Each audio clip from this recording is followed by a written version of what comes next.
look at any new organization that you join, the first thing you should do is don't waste your time to just saying, okay, you know what, I will start to really install firewalls and look for antiviruses. This is all the stuff is important, but as I mentioned before, and I keep telling you, the most important thing when you join an organization, you are, first of all, you understand what's really the risk on this organization, okay? What is the really important assets they have in this organization? So outline for today, we're gonna look at risk assessment and risk analysis. And specifically, we'll talk again, what is the risk? So we'll look for the definition one more time. How does security assessment works? Okay, common challenges, because when you do risk assessment, don't think it's like a straightforward process.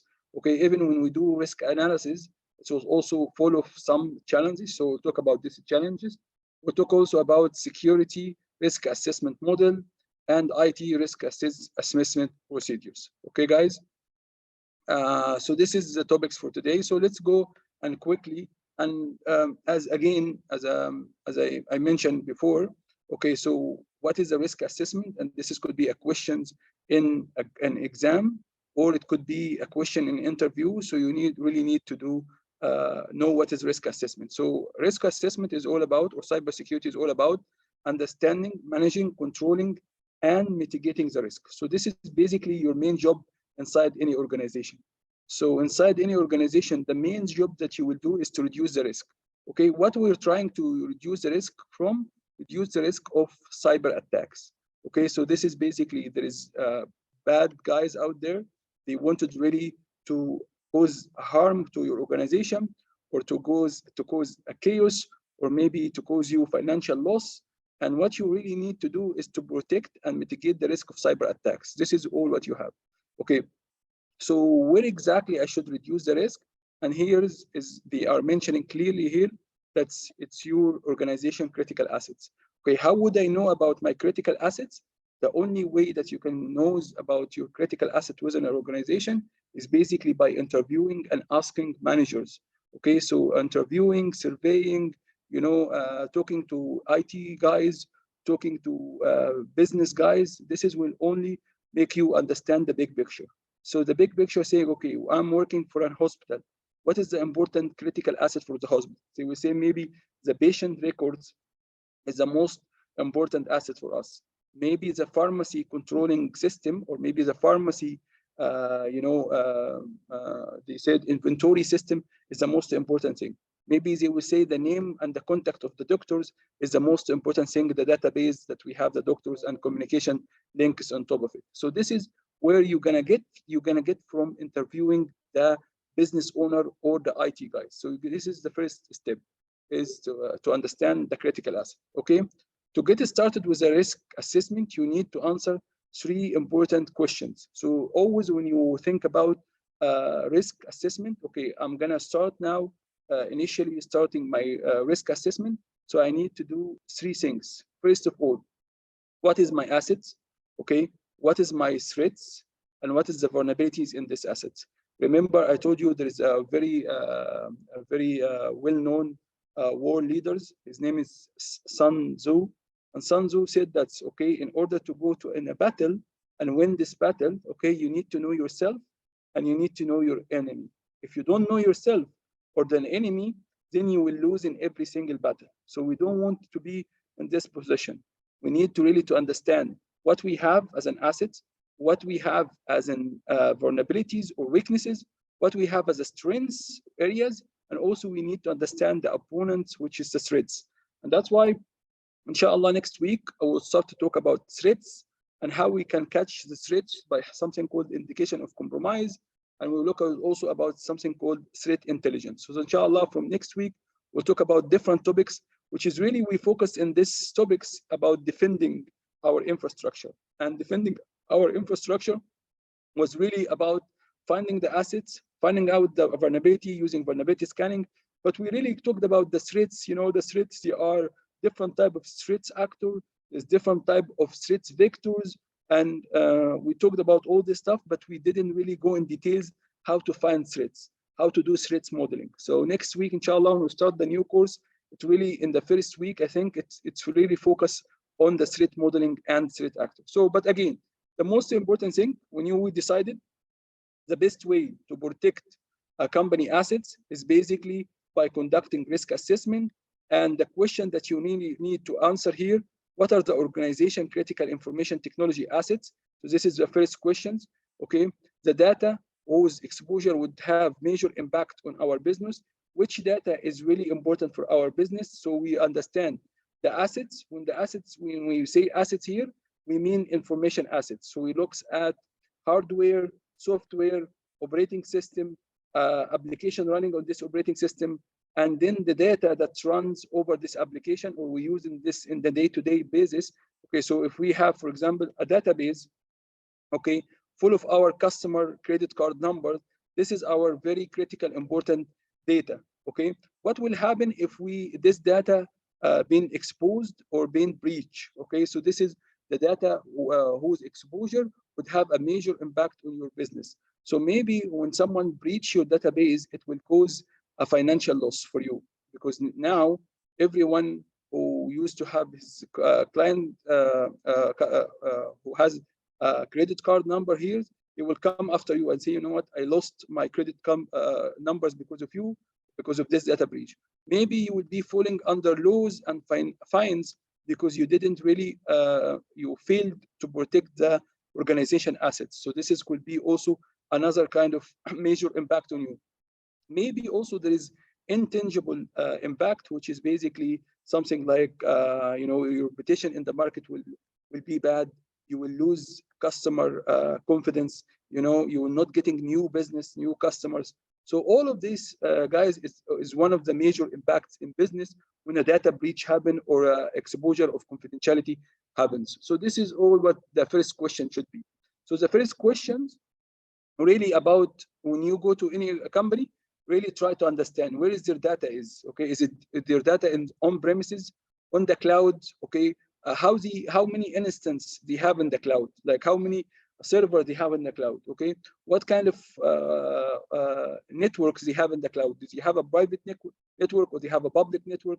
Do they have a load balancer in the cloud, or they don't have, for example, mobile application running in the cloud? So you understand what is the assets. This is your first major job. Once you answer this, okay, now you started to know yourself.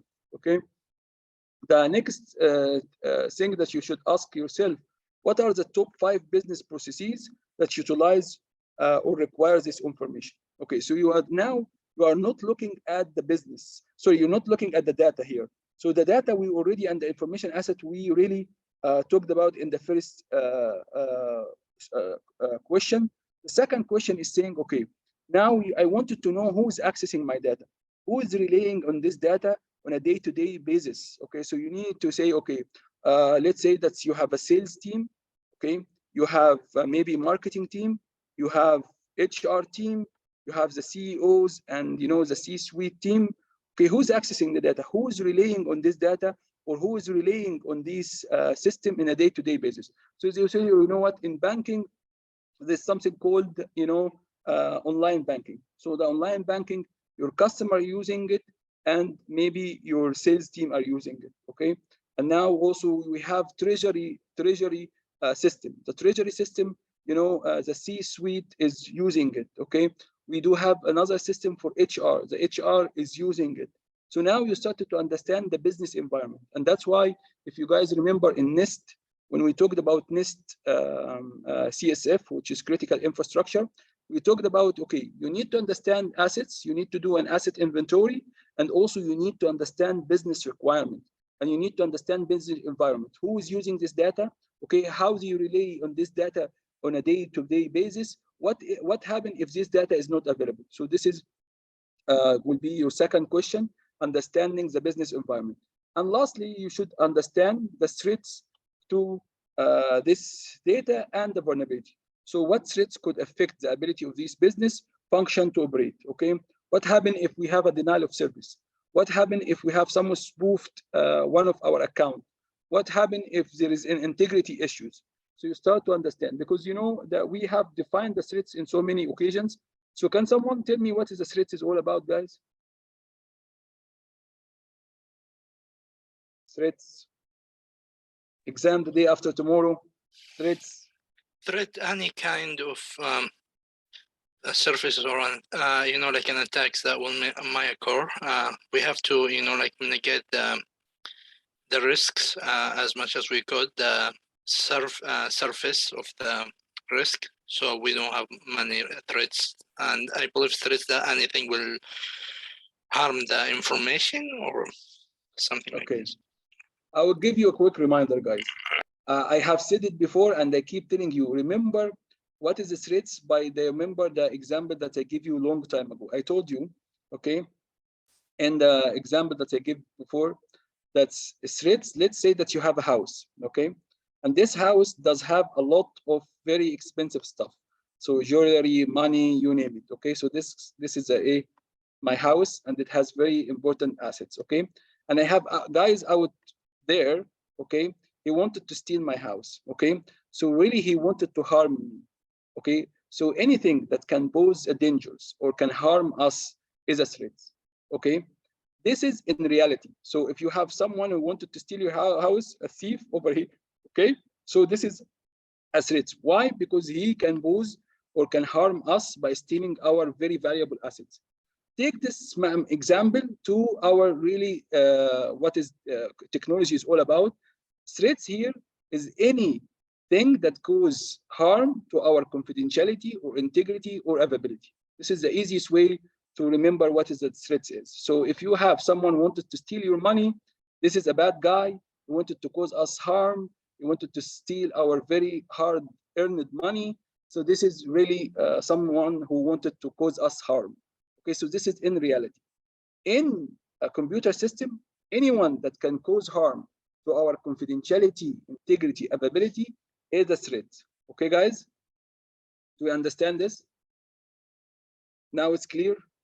Okay, so again, why I'm telling you what is a threat, what is risk, what is vulnerabilities, because basically this will be some of the questions in the interview. They will ask you, I swear, even till now, I'm like, alhamdulillah, I'm very experienced and I'm still getting this question in interview. Can you tell us what is the difference between threat and risk and vulnerabilities? So you really wanted to understand if you really know the difference between them. And also having a good analogy means having a good example in your mind. It will always remind you what is the threats is all about. And this is what I wanted you guys to remember in the interview. You don't have to memorize everything for the interview. You have to remember an example and give him an example. Say, okay, you know what? If a thief wanted really to break in my house, that's a threat because he can cause me harm. He can steal my very important assets. Okay, so this is a threat. Okay, in reality, in digital technology, if someone is really breaking into your systems, okay, so he can expose your system data or maybe expose the system integrity. So he's wanted to harm our integrity or confidentiality and availability. This is also a threat. Okay, guys. So this is another thing that you want to really focus. Okay.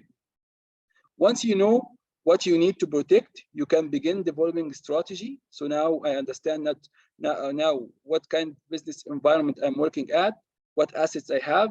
Now I wanted really to start to protect. Okay. However, before you spend $1 of your budget on an hour of your time implementing solution to reduce the risk, you should be able to answer the following question. So he's saying now, if you understand your business and if you understand your assets very well, okay, don't go ahead and start to spend the money or spend resources on just buying different controls and implementing these controls. No, this is not the right thing.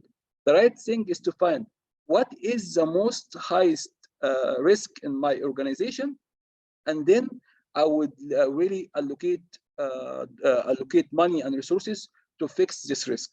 Okay, so once you understand the assets, once you understand the threats, now before you go ahead and spend money and resources, start to answer this question. Okay, what is the risk you are reducing? Okay, is it the highest priority security risk? How would you find out if it's the highest security risk? You really need to go through the whole assessment that I told you before. What is the assessment that I told you before? It's easy. So you will have a document here, let me show you something very quickly. Okay, you will have a document over here, and this document will say, okay, I have already made the inventory for all my servers. I have 10 servers, which is very critical for my business. So this is gonna be the assets name. Okay, I'll give it AN. So this is asset name. The first server is my database server. Okay, what is the threats to database? Okay, there is so many threats to database, including maybe access control violations. Okay, unencrypted data in the database can cause confidentiality issue. Someone really can delete files and inject code to the database, so SQL injection. So I will list all the threats to my database. Okay, so this is, I will give it the threats. Okay, now what vulnerability exists in this database, and this will require me to do some technical job, because the first two jobs over here doesn't really require a technicality, because you can get a tool that can do an asset discovery. You can really interview or having some experience about what threats out there that can harm you. So this is the threats. Okay, the last thing over here, guys, is vulnerability. And vulnerability, as I mentioned, it requires you to go to have this. Okay, I have Microsoft SQL server. Okay, how can I get the vulnerability? They call this stage of getting the vulnerability is called, they call it vulnerability management. Okay, so what is vulnerability management? You need first of all to do identification. Okay, for the vulnerability. How can I do identification for the vulnerability? There's so many ways to do identification for vulnerability, or to find out what is the vulnerability is. You can go and check Microsoft website, okay, to check about the vulnerability. So you can go to the vendor and ask them about the vulnerability. So this is one thing, okay? You can do also an identification that you can read about, topics from different security websites. So this is can really help you to find the identification of the vulnerability, okay? And the third part is gonna be also to do run scanner, like the one that we done. So this is an automated way to run a scanner and find out about the vulnerability. This is all, they call it the identification of vulnerability.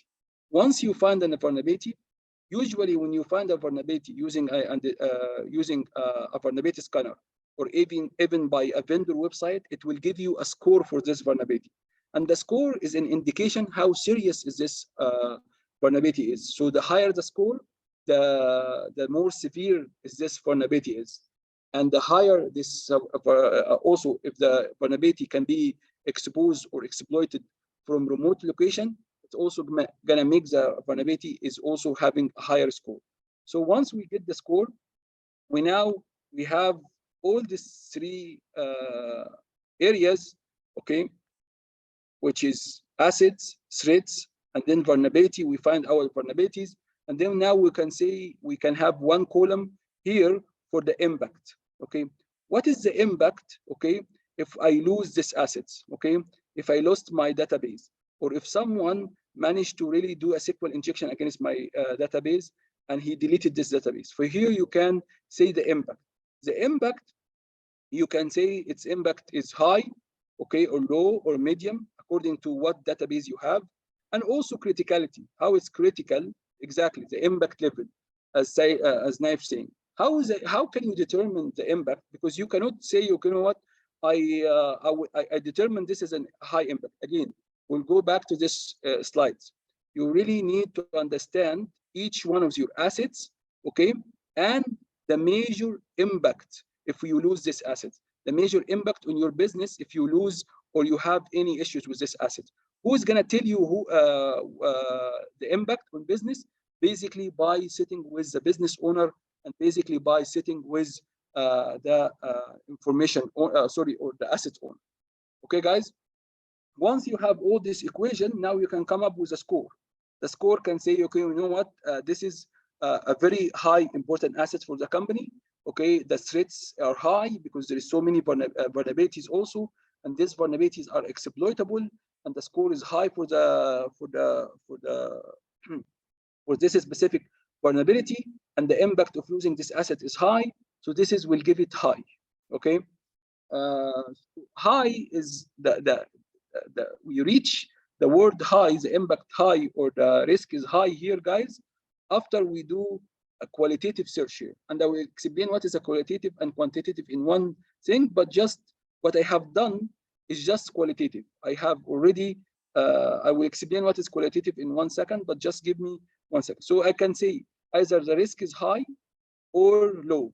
And accordingly to say it's high or low, I can really then assign a dollar money. Okay, just give me 1 second. Sorry, Ibtisam, I just, give me 1 second.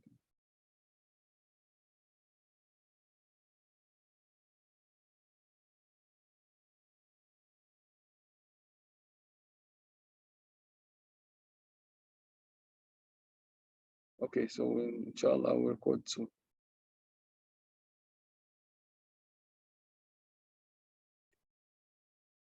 Okay. Okay, guys. So once you have already, okay, but it's recording, Ibtisam.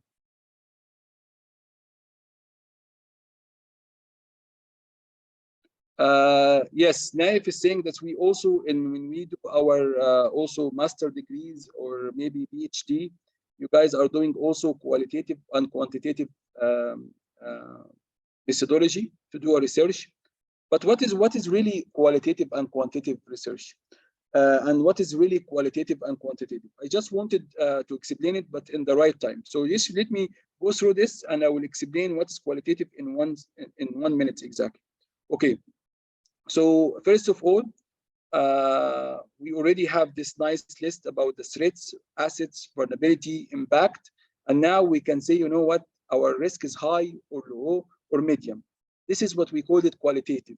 It's according to our opinion and our interview and our scanning, so we can come really to say this is risk is high, okay, from our opinion and from our interview and from our gut feeling.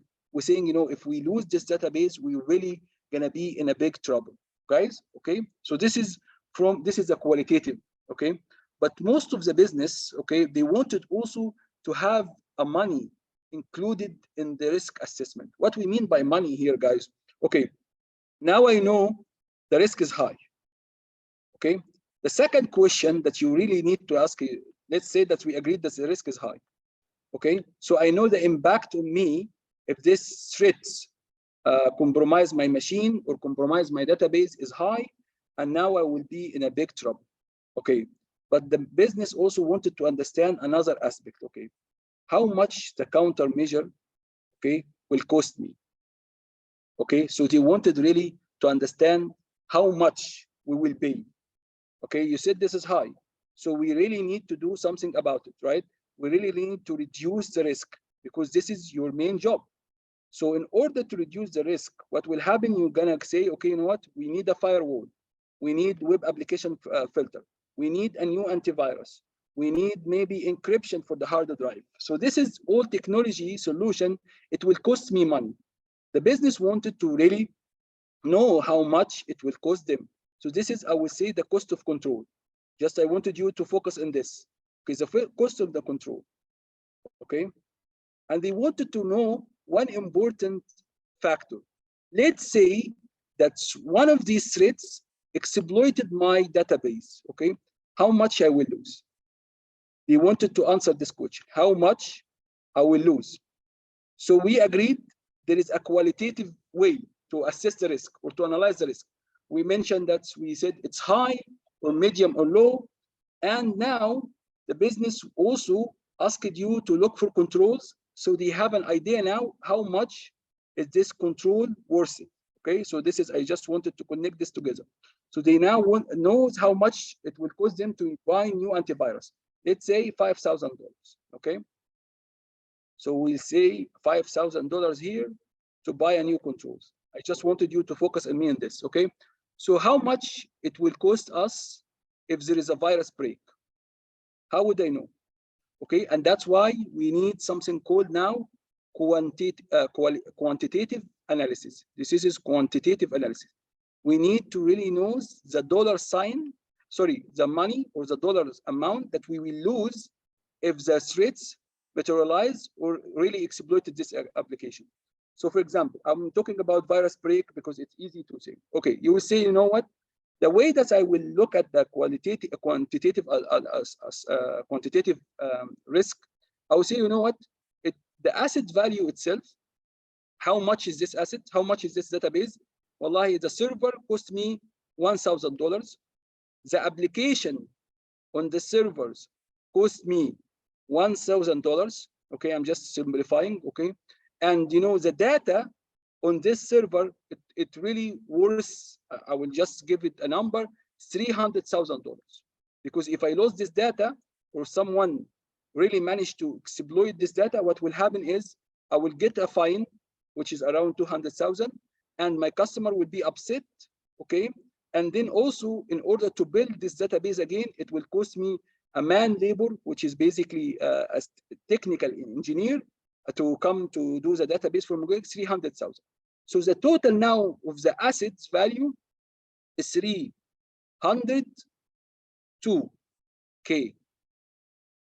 Okay, guys. So again, why I'm doing this, all this stuff? Because I wanted to give the business a money value for the risk, if the risk materialized and really impacted me. So now I calculated the asset value by doing something called AV calculation. What is AV calculation, asset value calculation? I wanted to calculate the hardware, the software, the manpower they build the system with, until the system, exactly how much it will cost me to recover the system. So this is the asset value. Okay, another thing is exposure factor. We need to really look at the exposure factor. What is the exposure factor? How much I will lose from this system, okay, if the threats compromise my assets. This is what's called exposure factor. So I'm gonna lose all the assets? Like if it's like a really virus break and he deleted all the database and deleted the operating system and just restarted the whole server again from the scratch. So this is called an exposure factor of 100%. I will lose.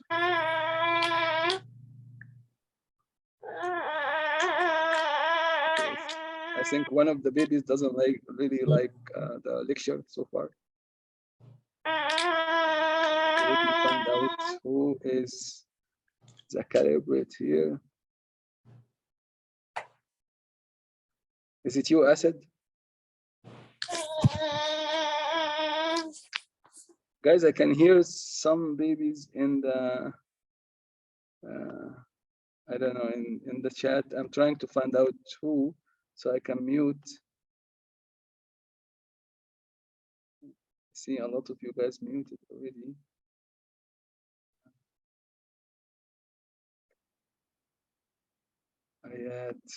I don't know, guys. It doesn't show who's this baby sound coming from. Okay, guys. So again, we're back to our. I'm sorry that's I got interrupted, but again, where we are right now, in something called exposure factor. So we knows, okay, that's okay. I have an asset value for 300,000. Okay, I have an exposure factor. The exposure factor, it depends about how much loss that I will have if I lose this asset. Is when something really expose my assets, I'm gonna lose all of it, or I'm gonna lose 50%, or I'm gonna lose 20%. So you usually saying, you know what? Okay, exposure factor is maybe, let's say, 50%. Another way, guys, to explain exposure factor in a very simple way, so you guys can remember and why I said 50% or 20% or 100%, is basically, let's say that you have basically a building over here. And this is always the way that I like to remind myself by this terminology. If I have a building, and let's say that a fire started in the building, okay? So this is a threat that's materialized, okay? Let's say that's my building worth $1 million, okay? $1 million. Okay, when the fire started, this is a threat which is causing a harm to my assets, right? And when the fire started, it managed to really destroy 30% out of my building, okay? This 30%, they called it the exposure factor. How much loss I have from my asset because this fire. So this is the exposure factor. Now, if I wanted to understand how much I lost now, you really calculate something called SLE. SLE is basically single loss of expectancy. Okay, it will say, I have an asset which is worth 1 million. And in the case of a threat that causes really harm, I lost 30% out of this asset. So how much really I lost? So you basically multiply AV by the exposure factor, which is 30%. Okay, exposure factor, and then which is 30%. The output is basically how much you lost, and it will be around here, guys, 300,000 K. So now, in order really to go back to the business, you need to spend 300K to fix your building, right? Okay, someone here can tell you, okay, you know what, instead of waiting for this fire to start and cause you all this harm and cause you really to pay 300,000, okay, you know what we should do? Let's buy new fire suspension systems or suppress systems and install. You will see how much it will cost. They will say, okay, in every room you have a detectors, and in every room you have sprinkles, and once the smoke detection catch any smokes, it will start to spray this CO2 or whatever, so it will stop the really spreading of the fire. So you will say how much it will cost me. They will say, okay, you know what, it will cost you around 150,000. Now you are as a business, guys, you can see with one fire, okay, it will cost you 300,000, but if you implemented a mitigation techniques, it will cost you 150,000. Okay, guys, now at that time only, you can say, okay, you know what, it's really worth it that I will go and buy this, firefighting system that is gonna help me to really stop a loss of 300,000. And this is will help the business to take a decision, okay, to really mitigate the risk. But let's say they will come to you and say, you know what, we find out that the fire suspension systems or suppress systems will cost you 1.5 million. Okay, would you do it?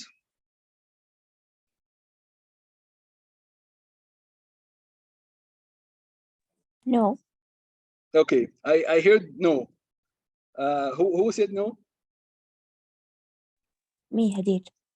Okay, good, Hadi. Hadi said no because the cost of repairing, sorry, the cost of repairing is 300, and the cost of the control of that you're gonna buy is 1.5. So at that time, guys, it will be madness to really go. But again, there's one aspect to be honest, to really consider when we're talking about fires specifically.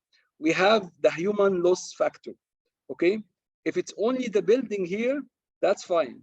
Okay, but if the human loss factor it got involved, it's really worth it to invest this 1.5. Okay, guys, but if it's only the buildings, okay, and there is no human loss factor it's getting, then it's not worth it. 1.5 million, okay, is more than the single loss expectancy. Okay, another thing that they always come up with in the business, which is also, they said, okay, single loss expectancy means it's the threats manage to exploit your system only one time. Okay, let's say that's the threats happens a couple of times or maybe 3 times. Okay, and then they say they call this annual loss expectancy. So this is now annual means every year. How many times? So how many times this happens? So you multiply SLE, which is single loss of expectancy, multiplied by something called ARO. And the ARO here, guys, how many times these threats can be materialized? Okay, so 3 times, 4 times, maybe half time in the year.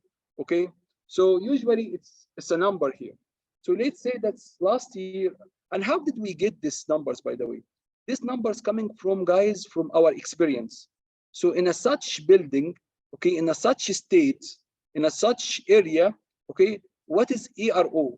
How many usually a fire will break? Okay, so you get this by experience, guys. So usually ARO is something by experience. So the ARO, you see, you know what? This is usually, this area is very close to the wildfire that start, and maybe the AROs is 3 times. Now you say, okay, you know what? The annual loss of expectancy, okay, is 3 multiplied by 300K. This is, we're gonna make it 900K per year. Okay, 900K per year. That's mean that there's really I would say there is a threat that can cost 3 times a year and will cost the company every time 300. So the total is 900. Okay. Now you can really go and convince the business with your 150 for a control. Okay, guys. So that's why in organizations, again, why I'm explaining this. This is what we call it risk analysis. Okay. And the risk analysis, guys, after you have the assets, after you have the threats, after you have the vulnerabilities, now the last part is basically to say, is it really high risk or low or medium? When you say high or low or medium, according to perception or according to your gut feeling, you say this is viruses and worm and malware is very common, okay? And I have a database with no antivirus, so there's a vulnerability, there is a huge vulnerability and huge threats, and the impact will be great because some of the virus, they come and delete all the data in the hard drive, so I'm gonna lose my database, I'm gonna have a huge impact in my company. So you say it's high, okay? But this high, okay, is convincing for you and maybe the IT team, but they don't really, this high and low and medium, they are not really convincing when it comes to you know, the business teams. The business team wanted to see figures, wanted to see money, how much we lose, okay, how much we lose. And this is how much we lose. It will help them to take the decision. Either we go and mitigate the risk and buy controls, okay, because now you need to really to show them how much this control will be. So they will look at the singleness of expectancy. They will look at how much the control will be, and then the business will take the decision. And that's why, guys, I told you, your job in the company is not really to mitigate the risk in the first place. The first place is to communicate the risk, to highlight the risk, okay, to show the business how much they will lose if this risk materializes, and then let them to take the informed decision. Maybe they say, you know what, we'll avoid the risk. We will not go and do this at all, because this will cost us a lot of money, and there is a human loss issues. So we'll not do a new mall or a new building. Maybe they will say, you know what, it's worth it to buy the, you know, the firefighting systems, because the firefighting system basically it will suppress this specific fire even before it spread or can cause any damage to humans. So this is another approach. Another approach, they say, you know what, we really don't care. We will leave the building as the way it is. Okay. Now, if they said we really don't care, okay, and they didn't take any proper action to mitigate the risk, and they accepted the risk, even it was high, okay, now they would can be held accountable because they didn't practice due care and due diligence. So now you understand the big picture. So the big pictures again is your main job is saying, you know what, I feel there is something wrong here. There is a risk which is high, and we really need to do something about it. So you inform the business about this risk. You tell them, you highlight it to them. They will ask you, okay, now we know this, there is a risk, it's high, okay, but how much it will cost us, okay, to really fix this risk? So they say, okay, if I have one single incident, it will cost you guys 100,000 K, okay? But if we really implemented some mitigation techniques, okay, now if I wanted to buy this mitigation techniques, it will cost you 10,000 K, okay? And this 10,000 K, it will mitigate the risk or mitigate the loss of 100K. Now the business, now they can choose. They say, okay, I have an asset that it will cost me 100K if I lost this asset. And this engineering is saying with 10K, we can really reduce the risk, because then I will go with the engineer opinions, okay? So we decided to mitigate the risk. Some of the business, you know what, we know what, they will say, you know what, let me buy an insurance. Let me go and buy insurance to my building. Some of the business, you say, you know, I will avoid building this building to start with. Some of them will accept the risk. But even if they accept the risk and the risk was high, which is not recommended in this case, what you should do, you should document all this. You should document that you have already highlighted the issue, and you should document it that you have already proposed a solution to reduce the risk, and they decided to go ahead and accept the risk, because later on, if the court or the regulator find out basically they didn't practice due care and due diligence, they can be held accountable for their actions. Okay, guys? So far, so good? Sorry, I have already explained this stuff. Yes, I have. Mr. Shadi. Okay. Only Nasiba saying yes.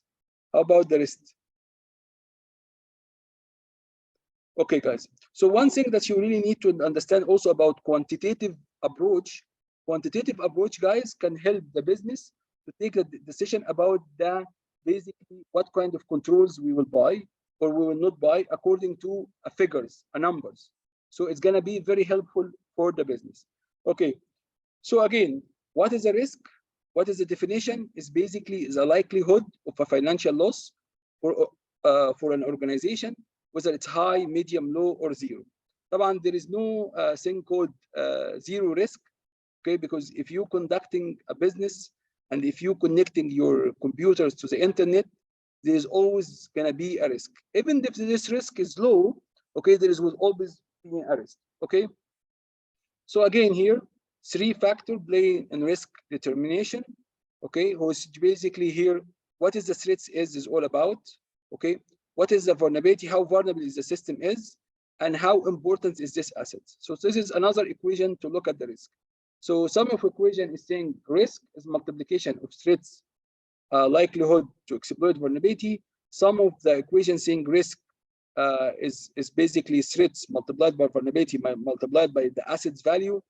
Some of them are really looking at the risk and looking at the risk likelihood and looking at the risk impact and looking at the exposure factors and then divided by 4. So this is another way to calculate the risk. So we talked about this before. Okay, guys? So here is the different type of risk analysis. So what we just figured out in the last 2 slides, we were talking about the identification of the assets, the identification of the threats, identification of vulnerabilities. Okay, guys? So now we will talk about the risk analysis qualitative. Now we can say it's a subjective to your opinion, to your experience, to other people in the team opinions, okay, to even the feedback that you're getting from the manager. So this is all subjective analysis. And the whole idea here is to giving a priority or a probability for a risk event and saying this is a very high probable risk, so it's high, or this is a medium priority, or this is low. So this is what according to, again, according to your opinion and other people in the team opinions, and that's why they call it subjective. It's the team here, they're using something called Delphi techniques. What is Delphi techniques, guys, is all about is basically is interviewing techniques. You interview asset owner, you interview the IT teams, you interview other security team members to get their feedback about this, okay? And in the Delphi techniques specifically, you should be sending a survey, which is people can respond to it anonymous without really telling their names or their position, okay? So you wanted to really to get a feedback from someone, and this feedback, you don't want to really to say, you said that, you said that, you said that, you said that. You don't want to really to point fingers against someone. He said this is a risky operation, or this is the, so you cannot really pinpoint someone or fingerprint someone if you really don't know him.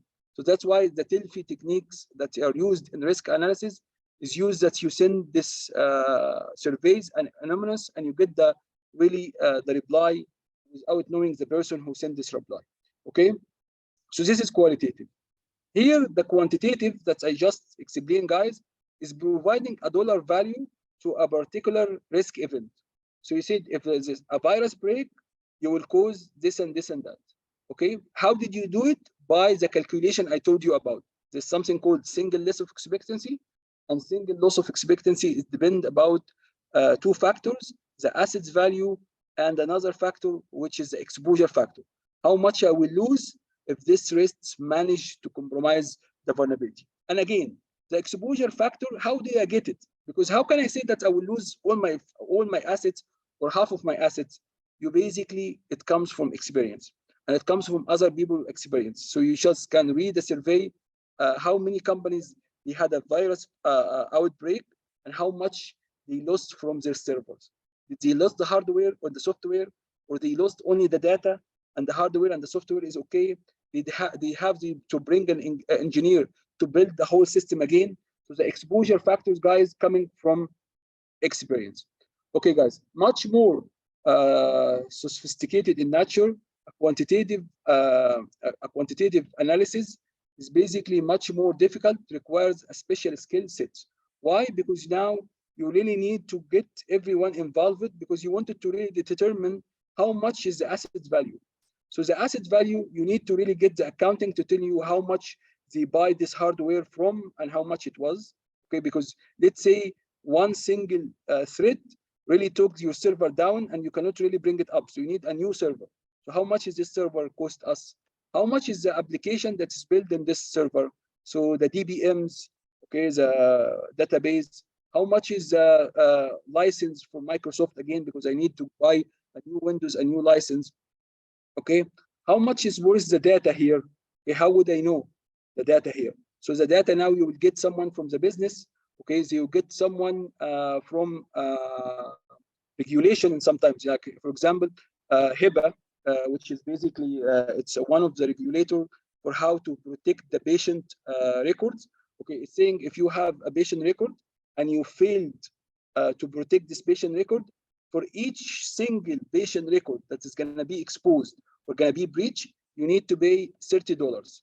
So you can do a calculation, say, okay, I have 100,000 clients here, or 100,000 patients, and with every single patient, I will pay 30. So 30 multiplied in 100,000, sorry, in or 100,000, it's gonna be 300,000. So this is all calculations really need a special skill set. So you need to be familiar with the regulator. You need to be very familiar with the hardware price, the software price. You need also to calculate also the intangible assets loss. So because when you have one of these server down, okay, you also can have an impact on your customer and in your revenue as well. Okay, because maybe you cannot admit any new patients, you cannot open the hospital now because you don't have any records. So all of these guys are really need to be very carefully calculated, because you wanted to come with a number which is very close to the reality. Okay, guys, that's why it requires a special set. Business decisions are made on quantitative analysis. Oh, this is very important. Why? Because I told you guys, it will help them to do later on something called cost-benefit analysis. What is the cost-benefit analysis here? Okay, how much is going to cost me if a breach happened? 100,000. Okay, how much it will cost me?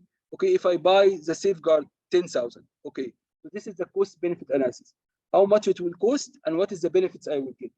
So they do in business a lot something called cost-benefit analysis, and the cost-benefit analysis is based on your calculation here. So try to be very careful when you do calculation here and try to come up with figures and number like the SLE, the ARO, and all this stuff. Try to come with this number as precise as you can. You cannot really get it 100% because it's also, the intangible loss is not easy to calculate. But try to really do this. And then finally, the quantitative analysis will be the basic for the business to take a decision, whether to buy a control or whether to really accept the risk, or where maybe we transfer the risk. Okay, guys? So far, so good? Yes. Okay, I like what Yes, Hadid so said. far, so It's good. easier and more accurate to take a decision, but it's tricky as well. Okay, I'll tell you what, in reality, guys, what they do, okay, when it comes to analysis, here is what they will do. Okay, Qualitative is done when they when they do a new project. When you have a new project, you don't really have a lot of information. You don't know how many data will be in the database. You don't know how much fines if your database will be compromised, because you don't know even how many patients you have. You're still a new hospital who's opening, or new oil refinery, or even a government institution. You don't really have numbers. You didn't even buy a hardware yet, so you don't know even the hardware price or the software, how much it will cost you to have the hardware and software. So you don't know a lot, but you can say, okay, I'm gonna make an online website, I'm gonna make a database, I'm gonna add my users to the database. So how can I really say the risk here? Analysis qualitative. I cannot, because sorry, quantitative. I cannot, because I don't have numbers. I don't have money. I didn't really spend anything yet. I don't know what is the asset value for me as a company right now. But I can do qualitative in the early beginning of the project. And then once I finish the qualitative, I will go later on to do quantitative. Okay, especially the quantitative when you're buying a controls. Does this make sense? So in reality, you are using both risk analysis methodology when you are in a situation. In the beginning, you will do with qualitative, especially when a new project or a new branch office are opening, or a new line of business are opening. So you do qualitative because you have no idea how much is the asset will cost, what kind of attacks will happen, how much is the fines if you are not really complying with the regulator. So you do qualitative. So you will have an idea, oh, this database, we need really to protect it, because basically if it's been compromised, it can cause a lot of issues to the business. So that really, I will give it high. But then later on, when you have everything in the place, you have the hardware, the business started to work and all the stuff, you started to say, you know what, I will conduct a quantitative analysis to really go back to the business and justify why I need to buy a new firewall, or why I need to buy a new antivirus, or why I need to buy an encryption for the hard drive, and so on and so forth. Okay, guys, do you understand now what is the difference between both of them and when we use it? So we use both of them, qualitative and quantitative. The qualitative usually in the beginning of the program of a project, and this is the quantitative later on. So far, so good? Yes, so far, so good, yes.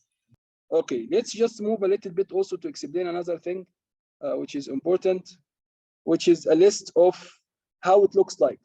Okay, so the subjective, again, this is qualitative. We're not talking about money here. Qualitative analysis is subjective. Subjective means according to your opinion, according to people that you have interviewed, according to your previous experience in another job. Okay, so you started to build something, they called it heat maps. And the heat maps is basically saying, what is the likelihood of a threat to compromise my system, and what is the severity? So you build this nice system over here, and you're saying, okay, the likelihood of someone to do a SQL injection if I don't do a proper input validation is high. Okay, the severity if someone did the SQL injection is high, because it allows the attacker to bypass authentication, to delete something from the database, to export the database. So they will say, okay, you know what, it's high. Okay, some of the likelihood is moderate, some of the likelihood is low. Why? Because maybe your system is completely isolated from the internet, so you're not really worried about the issue. Or maybe it's a very simple thing. It doesn't really happens. Maybe you are in an area where is no flood or hurricanes happen for the last 100 years. So the likelihood here, the threats were materialized is very low. Okay, because it's never happened in the last 100 years. So inshallah, probably it will not happen for the next 100 years. So, and then the severity at that time also, if it's happening, it's high, but because the likelihood is like really low, it's gonna be, I would say, the whole idea is medium or low, or the whole risk is medium or low. Okay, use words when you build your sheet over here, like high, medium, low, to describe likelihood and severity, or probability and impact. Okay, guys, we understand now what is the probability. Probability is basically, it's a huge topic. I remember that in a university, I used to really get like a topic called probability. Okay, and I also taught a course called probability and discrete math. So the probability is gonna go from 0 to 1. Okay, anything. So the probability of you visiting your uncle today is gonna be either 20%, 30%, 40%, 50%, according to the condition of the road, according to if you are busy or no. So this is the probability. Okay, the probability that rains in one city will fall today is also probability. It's gonna go 0, so there is no rains at all.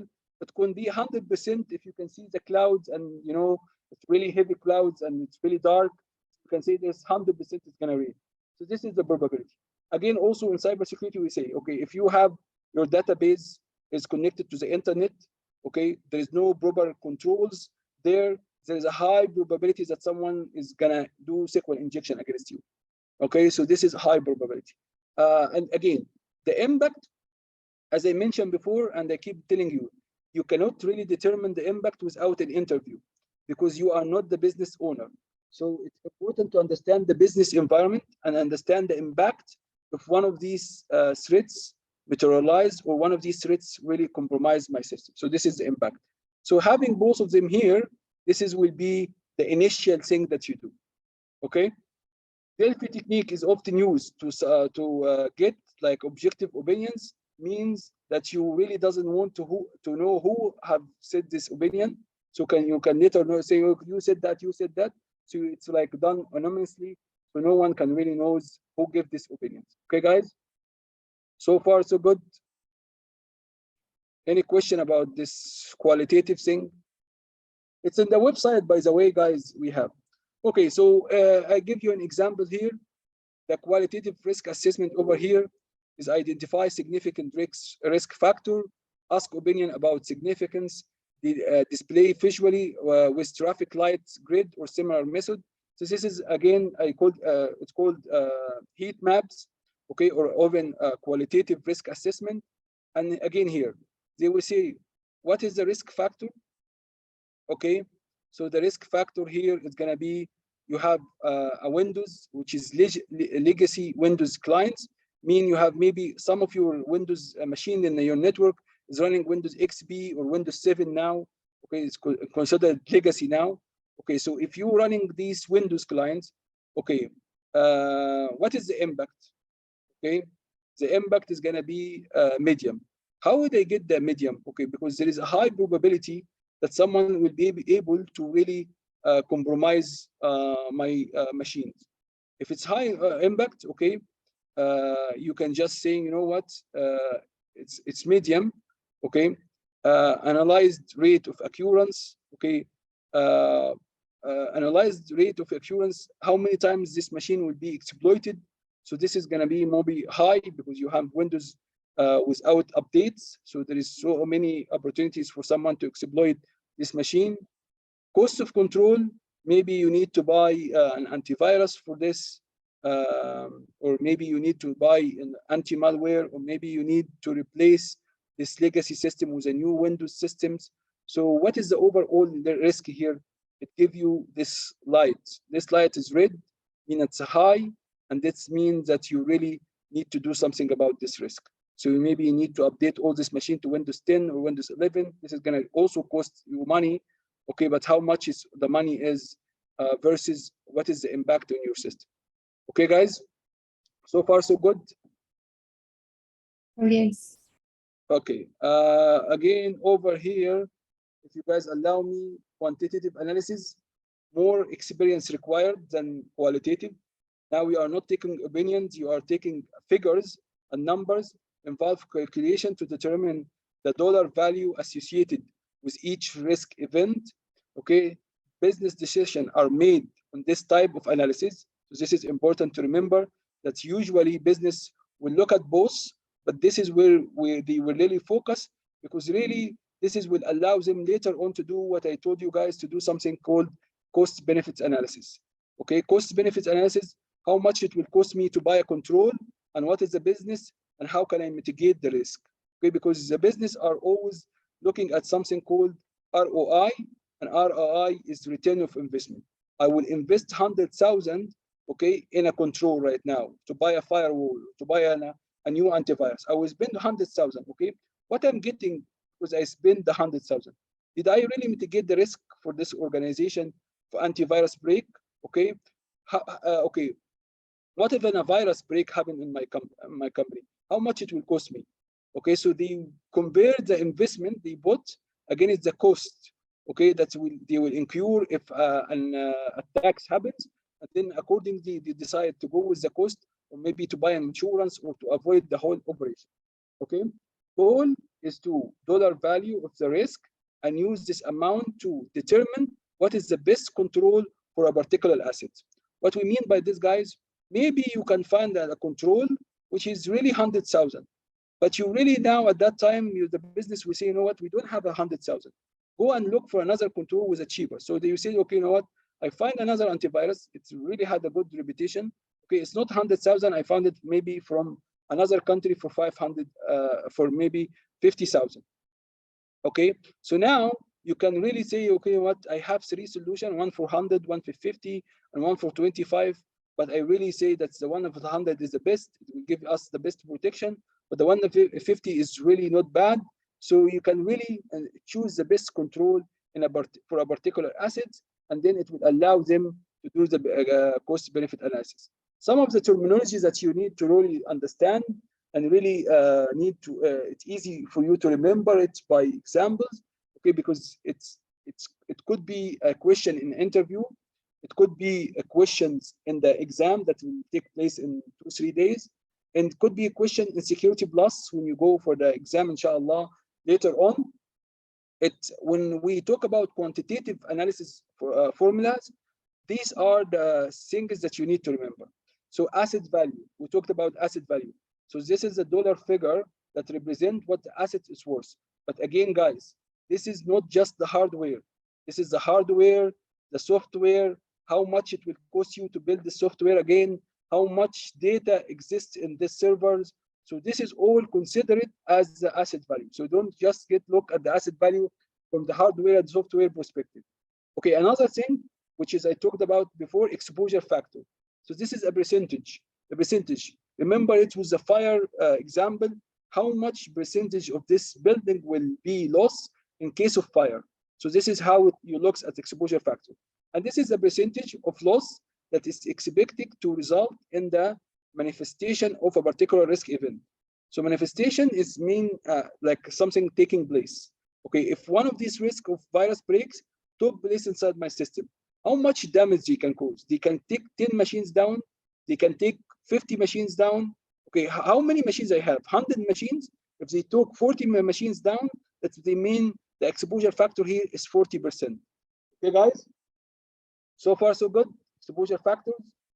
Okay, single loss expectancy means this is basically SLE, and the SLE is basically the combination between asset value multiplied by exposure factor. Okay, it will tell me how much I lost. Okay, back to the fire and the building.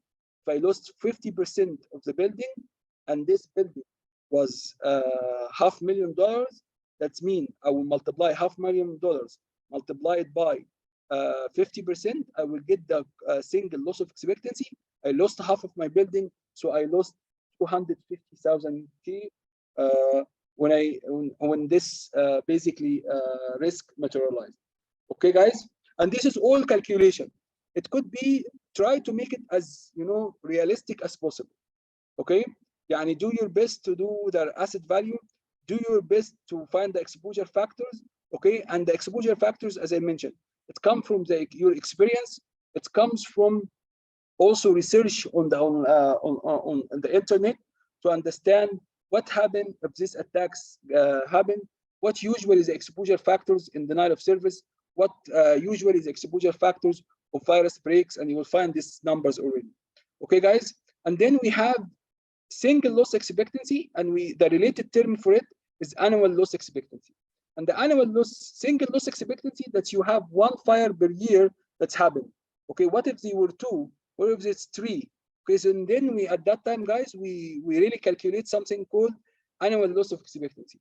This is the cost per year as a result of a threat or of the result of a threat's compromise a vulnerability or the risk. Okay, guys? So here, over here, it's saying in order to get the ELE, you multiply the SLE multiplied by the ARO. ARO means how many times the threats will materialize per year. How often the threat is expected to materialize or to happen. Okay, so this is all of these basically are related. Yani, what I meant by here, let's look at this ELE. ELE could be calculated as following. Okay, asset value in the first place. Okay, multiplied by exposure factor in the second place. Okay, multiplied by ARO, you will get ELE. Or you can replace both of them here and put in the set single loss of expectancy. Okay, so this all of these part of the equation is really basically related to each other. Okay, guys, so far so good? Yes, that's good. Okay, and then last thing you need to understand here, there is two things that it's important for the business. It's called the total cost of ownership.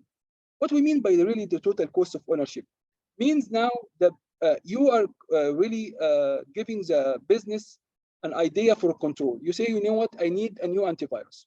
Okay, the antivirus is going to cost you 50K. Okay, guys, so this is not only the total cost. This antivirus, it will cost you renewal every year to renew the license for this antivirus around 10,000K. Okay, it will also cost you to get the engineer who's gonna do the implementation 10,000K. Okay, so now 50K, 10,000, 10,000. It will really need someone from the support team to look at this antivirus in a day-to-day basis or maybe on a week-to-week basis. You also the support team, it will cost you maybe $500 per month to get a guy who is gonna look at this. Okay, so now the total cost of this ownership of a control is gonna be 50K plus 10K plus 10K plus this 500 is gonna be around 500,000. $70,500. Okay, guys, so this is what we call the total cost of ownership. And usually they say, when you go back to the business and explain to them the cost of a control, you need to talk about the total cost of ownership. So the total cost of ownership is the total cost of implementing the safeguard, often in addition to initial cost. So this is 50K was initial cost. How can we implement it? Oh, we need a license every year. We need an implementation team. We need a guy from the support to look at day to day. So this is the amount. Okay. So now the total cost of implementation as a safeguard, often additional to initial cost. These are also ongoing maintenance fee as well, especially like if you have a support team that's going to look after the system day in, day out. Okay, guys. So far, so good. Okay. The last thing here is return of investment. The return of investment is basically calculation is done by the business, and the return of investment is usually, if you look, if you do any project, you will say, okay, how much return I will get. So for every single dollar I will spend, okay, every single dollar I will spend, how much I will get in return. So this is the idea. Let's say that's just to simplify it. You bought something from Amazon or from Alibaba for $20. Okay, and then later on you sold it to your brother maybe for 30, or sold it to someone outside for 30. What happened here is you spend 20 and then you got 30. This is your return of investment is $10. So how you calculate it? Basically, every single dollar you spend here, you get $1.50 in return. That's why you get in return extra $10 in your pocket. And that is why the return of investment is amount of money saved by implementation of a safeguard. Sorry, this is usually what is ROI. Okay, but the ROI when it comes to security is different, because you are not making money. When you buying a control, you're not making money. So what happened is, when you spending in security, guys, when you spend for security controls, basically you calculate what I spend 20,000 to buy this control, okay? But this 20,000 that I spent, it really saved me from a loss of 100,000. So this is now a return investment when it comes to security controls. So here, the amount of money saved by implementing of a safeguard. So if you spend 20,000 and it managed to really help you from an ALE of 100,000, then you basically, your total ROI for security now is 80K. How did I calculate it? It's basically 100 minus 20. Okay, so amount of money saved by implementation of a safeguard, sometimes referred to as a value of the safeguard controls. Okay, guys, so far so good? Yes, so far so That- good. Yeah, that is how we help it. Okay, I know this is some of you guys have already read this in the university, and they really hate it when they teach this in the university. They're giving it this, okay, there is risk analysis, qualitative, quantitative, SLE, ROI, ALI, TSO. Thank you very much. But they don't really tell you why we're using this and where we're using this and when we're using this. So it's important to really connect these topics together. So we use this to basically to analyze the risk. Okay, so now we understand the assets, we understand the threats, we understand the vulnerability. How can I give a value for the risk? Okay, so we can say the risk is high or low. So this is what we call qualitative analysis. The qualitative analysis is subjective because basically it depends about opinions of different members of the team, including the asset owner. Okay, but also there's another way to convince a business about spending on a specific task is basically quantitative analysis. And the quantitative analysis is more objectives. Mean what? I mean really to understand some factors. What are the some factors here? The asset value, the exposure factors, the total cost of ownership, and all the stuff. And then it will help the business to take the decision which really controls they go for. According to what? According to the budget they have and according to how much they will lose if there is a single threat exploit their systems. Okay, guys? Now you understand the big idea behind the risk? Okay. So this is, again, some examples over here, the likelihood, the single, loss of expectancy, ALE. You need really to know this. This is important for the exam. Because I know if Naif is here, can tell you they will always try to bring one of these things in the exam and ask you about what it is, or maybe they give you a simple example about the ELE or CLE and started really to ask a question about it. Okay, so this is important in exam and important also in the interviews when you try to explain the risk analysis. Okay, guys. Risk assessment competition, SLE. Okay, this is difference between qualitative and quantitative. The key difference between qualitative and quantitative risk analysis is a basis for evaluating the risk. As mentioned earlier, qualitative risk analysis is based on a perception or judgment, while quantitative risk analysis is based on verified and specific data about the risk and about the exposure factor. Okay, guys, so far so good. So this is basically between them. Okay, when do we perform quantitative and when we perform qualitative? And this is also important. Qualitative risk analysis should be performed when there is a change in the perception of risk and when a new risk has been identified. So this is the early beginning. Okay, as in general rule, project managers should always perform qualitative risk analysis at the beginning of every single project. Additionally, since performing qualitative risk analysis is relatively easy, quick, and low cost, can be done at any time during the project or whenever the project manager deems it necessary. Okay, so the qualitative is done once your project starts to work. So this is later on stage. Okay, I will talk about the cybersecurity framework after we take a little bit of break. I know that this is a proper time to go now after 1 hour and a half to get maybe some condensed coffee or some karak tea. It's good to have some karak tea. Always good to do karak tea. It's good in doing karak tea. Okay, who likes karak tea? Let's start to this. Who likes karak tea? Okay, only 2. This is not a question, guys, about risk at all. This is a question about do you like karak tea or no? Yes. Okay, so I can see a lot of mashallah people here like karak tea. So good, go enjoy a cup of karak tea or coffee, and inshallah we'll come back in 15 minutes. So 15 minutes here is gonna be around 10:38. So 10:38, guys, we'll come back inshallah.